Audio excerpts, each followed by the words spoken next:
Thanks very much, Howard, and thank you, Kevin, for a great talk. Hard act to follow, especially when my role here isn't to inspire you, it's to bring to life a bunch of academic research, which is a tough way to follow that act.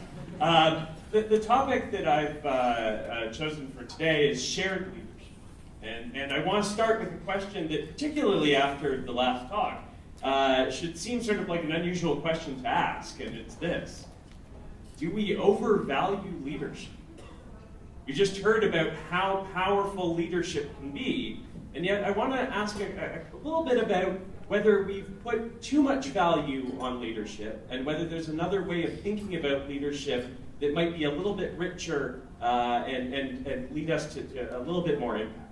And so if you look at the popular press in business, if you look at Fortune and Fast Company and all of these kinds of things, you read about what have we got here? We've got the 100 best CEOs in the world. We've got America's best leaders, the 50 greatest leaders in the world. Fast Company doesn't pull any punches. King Bezos.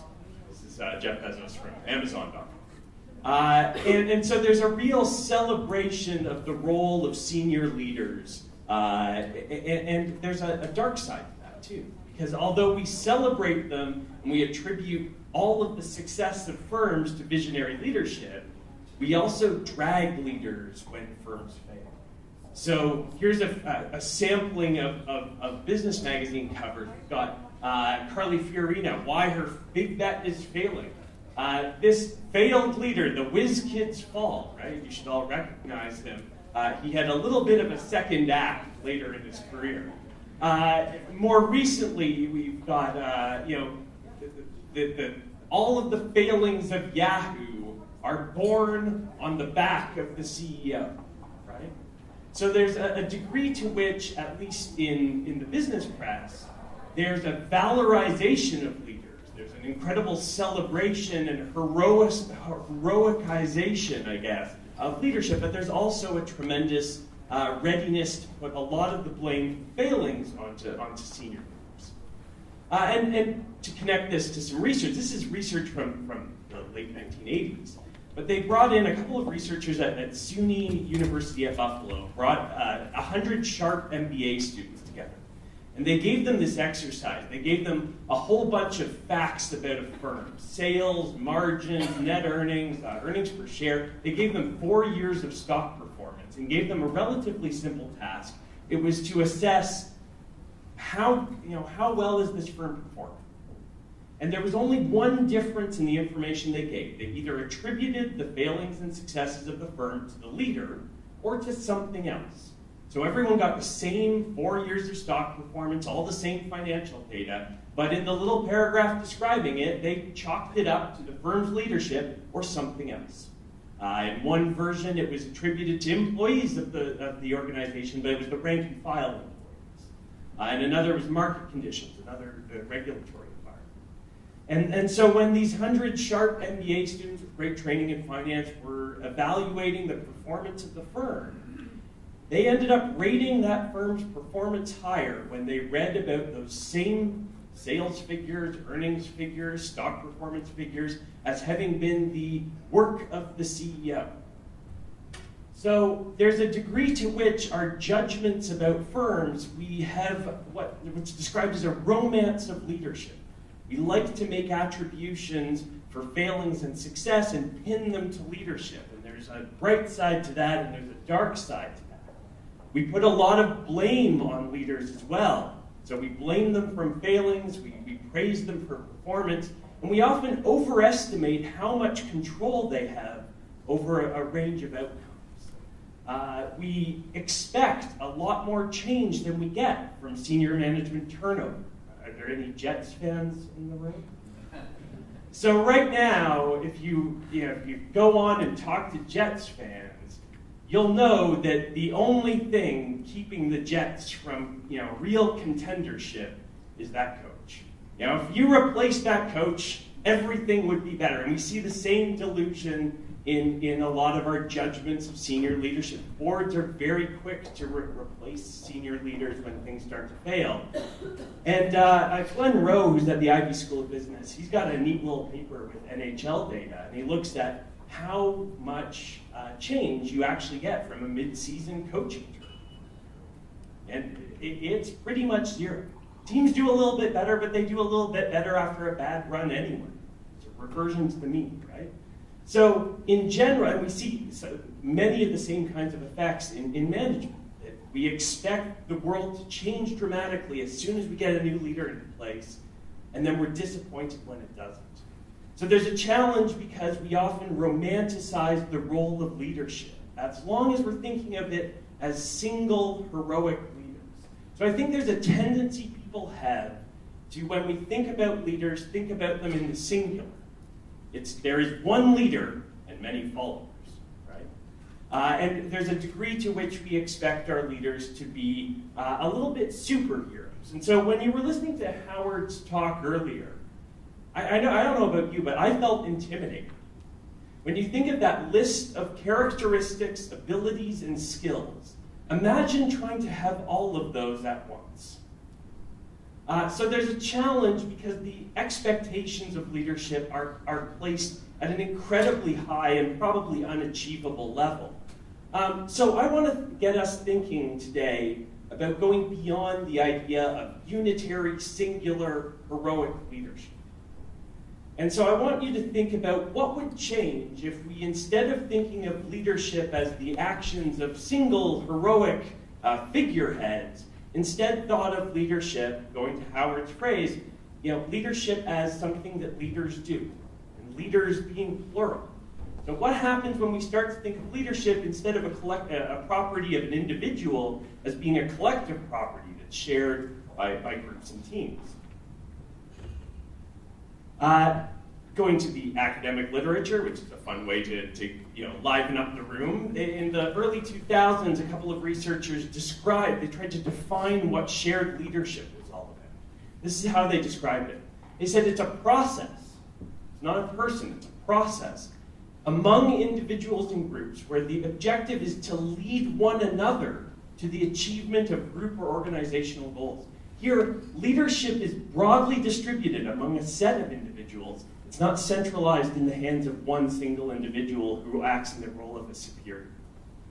And there's been, in the intervening decade plus, lots of nice academic work looking at the effect of shared leadership. So a study that I particularly like involved 60 consulting teams. They got these 60 consulting teams, all working on client engagements. The teams were between 4 to 7 consultants. And they had their clients, at the end of the client engagement, rate their performance. Midway through the project, they went to all of these teams, 60 teams, 4 to 7 apiece, and they asked them a fairly simple question. They gave them a list of all of their team members, and they asked for each single person, to what degree does your team rely on this individual for leadership? Every one of the 3 to 6 other people you would then rate. And what they found was more than a quarter of the client's performance ratings could be explained by what they called the density of leadership ties. How much the team was sharing leadership. How many of those team members were seen as a source of leadership to others. So this is exactly what they were talking about, going back to the last slide. This is not about centralized leadership. This is not about the level of leadership. It's about the degree to which that leadership responsibility, those leadership behaviors are shared with members of the team. So it matters, and it matters a lot to performance. The other insight that's come out of the shared literature, or the shared leadership literature, is that it's not about the total sum of leadership. It's not about having like a stockpile of leadership, and as long as you've got enough leadership skills, you're set. You're better off to have that leadership capability and that leadership capacity distributed among the members of your team. If you want to look at how it influences performance, the more shared it is, the denser the ties, the better teams perform. So this starts to take us away a little bit from thinking about leadership as the actions and the activities of one central figurehead, and it gets us thinking about the blurry separation between leaders and followers. Now this leads to a little bit of a question for me, and this is the place where I start to feel uncomfortable, because how many of you have been on a team where everyone wants to be the leader? And you can tell it's not as rosy as that literature would have you think, right? If you get a whole pile of people and they're all, you don't want to work with 5 Richard Bransons at the table. You don't want everyone to be in this role of charismatic figurehead. You don't want everyone trying to manage and direct everyone else in the team. So there's a lot that can go wrong when you've got too much leadership that is shared. So we have to balance these two considerations. On one hand, we know it's clear from the academic research, it's better to have shared leadership.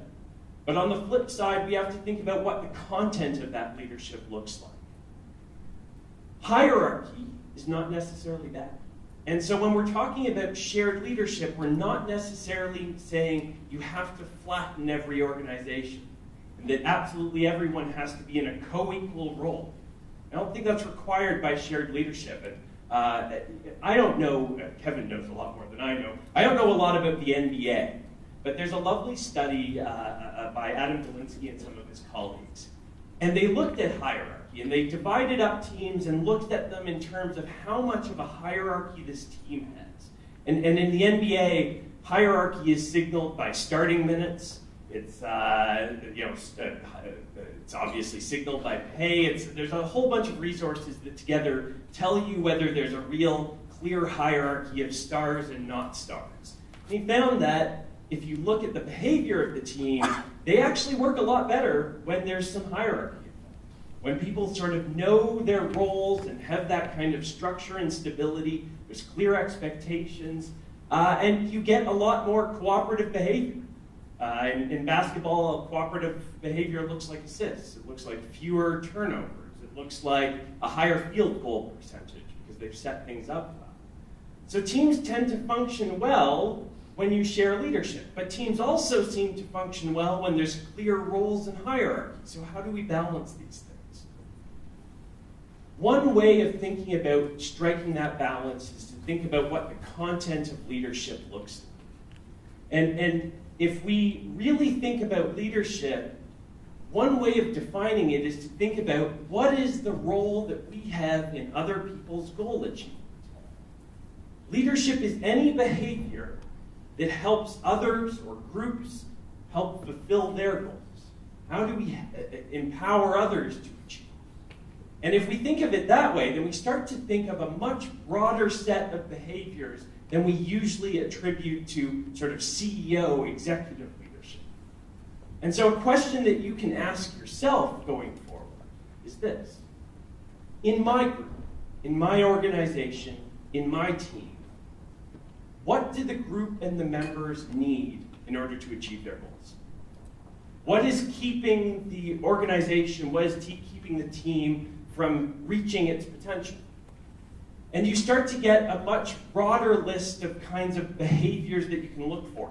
Some of them are traditional leadership stuff. We know that establishing, initiating structure, that's a key part of leadership. Taking charge, directing.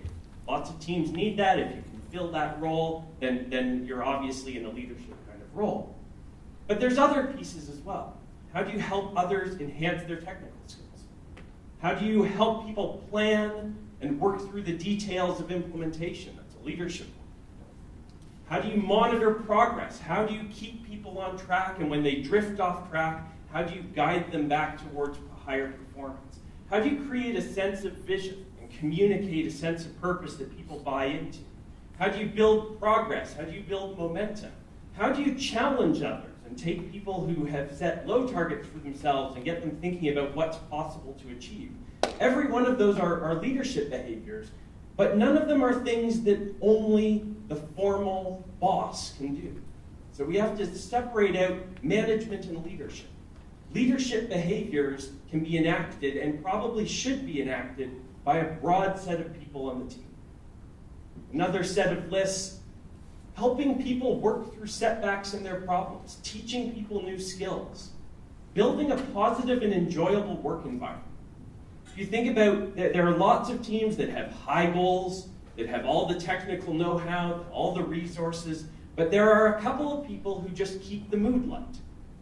Keeping the mood light, keeping people really sort of feeling that it's a friendly and positive and enjoyable place to work is not easy work. Some people are better suited to it than others. Not every CEO is going to be able to keep things light in their team, but it's a key leadership behavior. Guiding people through change, getting them to try things that are outside of their comfort zone is a leadership behavior. This goes to Kevin's earlier point. How do you help others amplify their voice?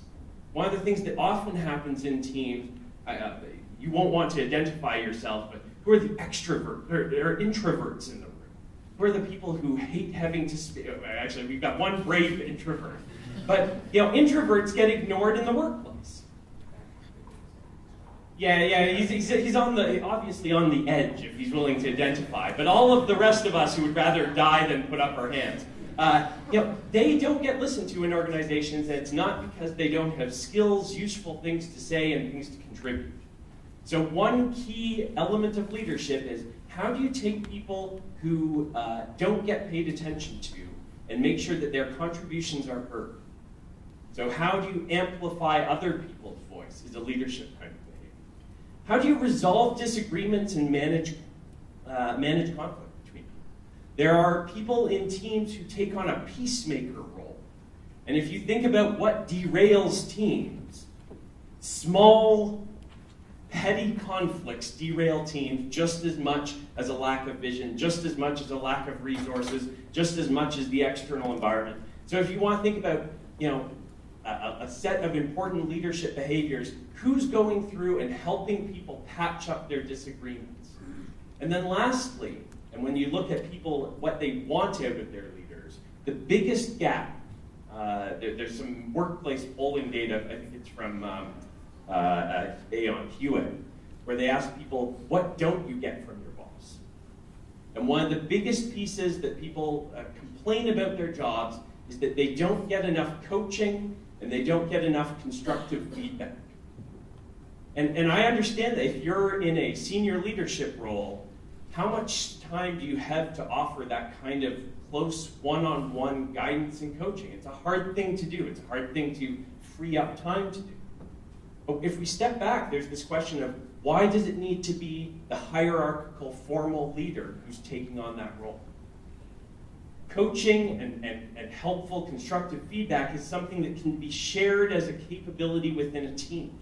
So you think about, these are things that are probably not all one person. The person who's great at patching up disagreements may not be the same person who's great at forcing people through change and adaptation. It may not be the same person who's setting goals. It may not be the same person who has these technical expertise. So we have to think about how we share that. And as a formal leader, want to think about how do we cultivate this.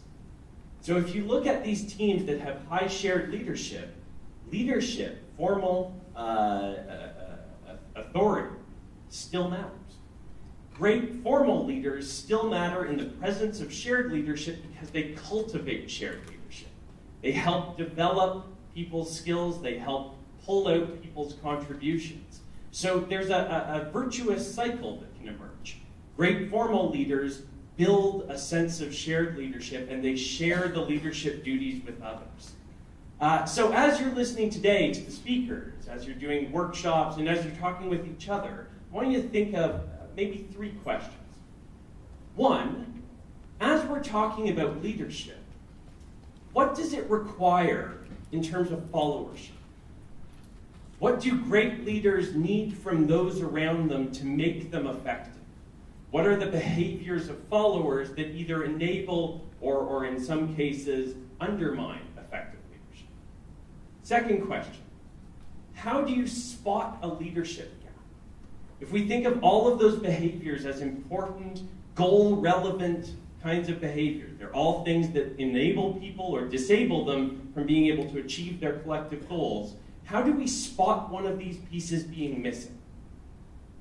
And the third question I want to ask yourself, get you to ask yourself, is how do people find their leadership niches? Because if we go back to Howard's list, and you guys are as intimidated as I am by the laundry list of skills and characteristics and abilities, we have to step back and say, how do we find a role, a leadership role in an organization that fits with our aptitudes, that allows us to build on the skills and characteristics that we already have?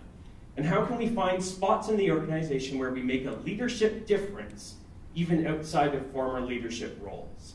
And so I want you to think about leadership as something that is shared and something that exists at every level in the organization. So that is it for me. I hope that's useful to you as you proceed through listening to the other speakers. I hope you return to this question of not thinking about leadership as something that you'll do 10 and 15 and 20 years into your career, but something that you start doing right now, regardless of the role that you hold, regardless of the formal level that of authority that you have in organizations. So that's it for me. Thank you very much. Have a great day.